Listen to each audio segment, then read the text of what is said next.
Welcome to the Tech Egg. Don't get scrambled. Enjoy the video. In this video, I will explain how to learn HTML in Notepad. First, open Notepad on your computer, which is a simple text editor available on Windows. HTML, or Hypertext Markup Language, is the standard language for creating web pages. Learning it in Notepad helps you understand the core structure without distractions from advanced software. It's a fantastic way to grasp the fundamentals of web development from the ground up. Now let's build the basic structure.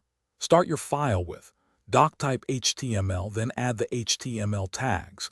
Inside HTML, you'll have head and body.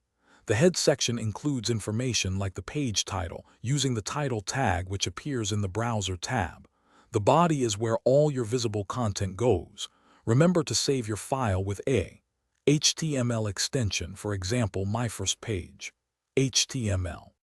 With your basic structure in place, it's time to add content. Inside your body tags, you can use heading tags, from H1 for the main title down to H6 for subheadings. For regular text, use the P tag to create paragraphs.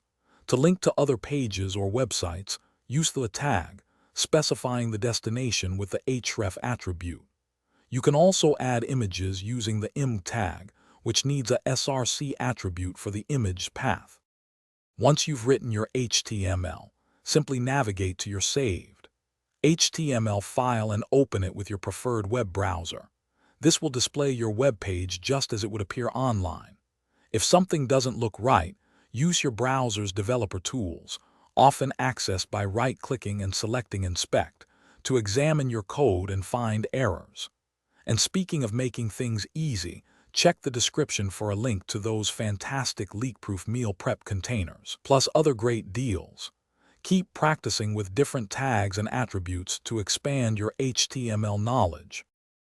Thanks for watching. Consider subscribing if I helped unscramble your problems.